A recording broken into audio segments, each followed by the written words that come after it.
Hey guys, I know my uploads haven't really been that consistent, and probably the majority of you will skip the beginning of this video, but I just wanted to mention that, you know, I've been going through a bunch of turmoil in life and some bumps in the road. It's been tough for me to upload, honestly, and keep consistent with the videos. Seeing the comments every day, how helpful some of my old tuning videos have been, have definitely encouraged me to get back up on the horse and start making videos again. I did buy a new chassis, and I'm pretty hyped and excited to get into that. Got some newfound motivation to start building cars again. I know it's a hobby that I've always been into for a long time. Just, you know, something for me to do, especially during the summer when most people are stuck inside. You know, I got AC in the garage, so I can be wrenching all summer on a project. So it was nice to pick something up again, and yeah, getting back up on the horse and trying to create some more consistent videos for you guys, hopefully like a couple times a week. So with all that being said, please let me know in the comments what you guys think of this car that I'm gonna be revealing. Hopefully you guys enjoy it as much as I do, because it's a chassis and specific build I've been looking for a number of years now, a clean car. Those of you guys that know me know that I love these cars, and I've had like 10 of them, but fortunately most of them have been so ratty that I never kept them for too long. But I feel like this one is actually drivable, roadworthy, complete, and not like a complete mess. So without further ado, here is the new build. And I was actually gonna talk about this car more in a scenic location, but it's a bit windy today. So this is a 1989 E30, and it is an IS, so it has the LSD. I believe it came with the sport seats. I do have a set of those. Pretty stock from the outside, nothing too crazy going on. The paint is actually Xeno red, so it's a darker red. So if you actually, I don't know if it really shows it on camera, the GT4 is definitely a brighter red. And this was actually usually only seen on early model E30s, this color. So I was really digging it on the late model. It's got this really cool kind of like factory pinstripe, and this interior needs a little bit of work, but it's all there. Got the tan interior, got the Vaders from an E36.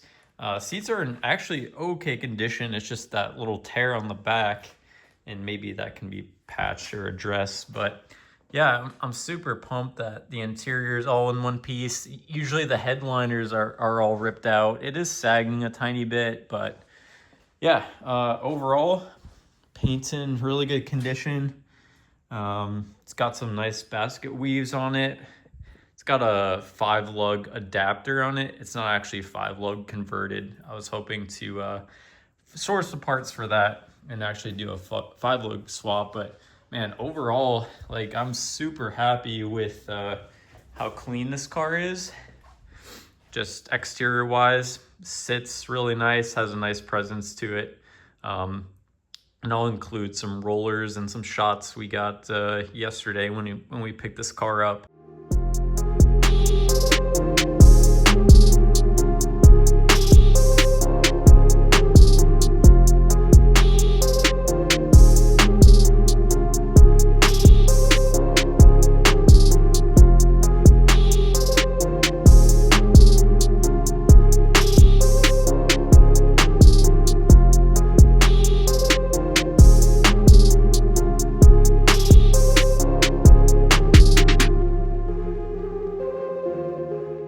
Those of you that know the E30 market, clean E30s these days, I mean, they'll sell like the same day they get posted on Marketplace. So someone reached out to me that I knew, and he actually had this car for about like 13 or so years. And he hit me up privately to see if I wanted to buy this or have the first shot at buying it. So I was honored to have the opportunity. But I haven't showed you guys the best part yet, so let me pop the hood.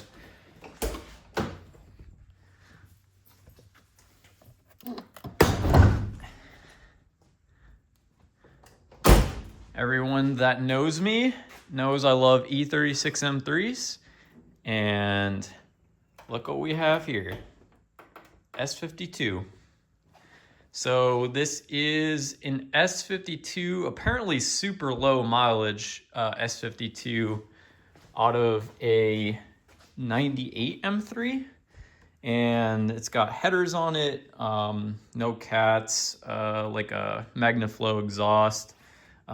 Just super clean swap. You could see like all the wires have been tucked super nicely. Like I think he did a really good job at doing the swap on this car. I mean, there's not like, I mean, this almost looks factory. Let me see if I can get a better shot of the whole engine bay. But yeah, look at that. So yeah, super clean swap. And the only unfortunate part is he OBD1 swapped it. So you can actually see by the numbered coil pack plugs and all that. But these take a chip. These are red label DMEs. So the Bosch ECUs, not what you've seen on my tuning videos. So this takes a chip burner. So I really do want an OBD2 swap this car back, get the correct harness for it, get the conversion harness that goes from OBD2 engine to the E30 chassis. They sell an adapter for that. I think it's that round plug there to repin it. But you can make that run. I mean, it runs pretty good right now, but I think it can run a little bit better on an actual modern DME. Yeah, so anybody that knows me knows that I love E30s. The chassis, not a huge fan of the stock motor unless it was boosted. It's definitely pretty anemic. Doesn't make a ton of torque and power. Sorry about you M20 purists out there, but yeah. So this light of a chassis, like a 2,600 pound chassis with the M3 engine in it, it really scoots. I mean, this feels like a hot rod almost with that kind of like big engine, small car complex. So it really does a good job of, I mean, you be barely pressing the gas and you're already doing like 60 miles an hour. So it's like, it's so much engine for the chassis. Like it just feels like, almost feels like a 400 horsepower car, even though it's a 250 horsepower motor. So I'm pretty excited about that. Sticking with a lighter chassis. Unfortunately, I kind of got bored of E36s. I've had so many of them, and I daily drove my silver supercharged one for a long time, and I just wanted something more classic looking. But again, I did like this power plant, so it was cool that got that as well. So I was looking for a car that was already 24 valve swapped and that was already clean, and I was willing to pay a little bit of extra money for it. So I think this is a perfect car to settle on. But again, let me know in the comments of what you guys think of this car. It's pretty much been in storage, so hasn't really been at a lot of car meets or anything in Arizona. So hasn't really been seen in the wild because it's been garage kept, which is nice. Previous owner kept really good care of it, and I'm planning on doing the same. Alrighty, so I have a pretty long laundry list of mods that I want to do to this thing, but before it starts getting too warm in Arizona, I really want to add the AC Solutions retrofit kit to add AC back into this car. It does still have all of the HVAC controls are all hooked up. It's got the AC button there, so all the internal stuff wasn't touched. All of the AC lines coming over here were capped off and kept nice. So the AC Solution kits comes with a new compressor, a new bracket, and then custom lines that fit in an E30 with the swap in it. So it's kind of a no-brainer. Just hook it right up and fill the system and you're ready to go. Little minor things. The radiator was leaking, of course, Mishimoto garbage. It does have a plastic thermostat housing. Just ordered one of those. That overflow tank looks like it's almost original for how brown it is. They're supposed to be like clear. Got that on order. Just cooling system parts. I think I got a thermostat for it too. Just trying to make sure it's going to be robust for these Arizona summers and the heat. Some other modifications. Eventually, I do want to add the RHD ITB kit for this. My only concern is that if you come around to this side, it is a super, super tight fit with the M50 manifold and the brake booster. So this is a stock E30 brake booster, and they ended up shaving down some of the fins in between there. It's kind of dark to see, but to get that all to fit. So adding the plenum for the ITB setup, if you look at pictures of it, it's kind of like slanted in the back, so it might be okay, it might clear, but I need to confirm with the manufacturer on that first. I think also I would obviously need to OBD2 swap this, because engine management wise with ITBs, it's a lot easier to tune. Just flashing the ECU versus having a chipped ECU. I think that would be a cool touch to this car, adding ITBs.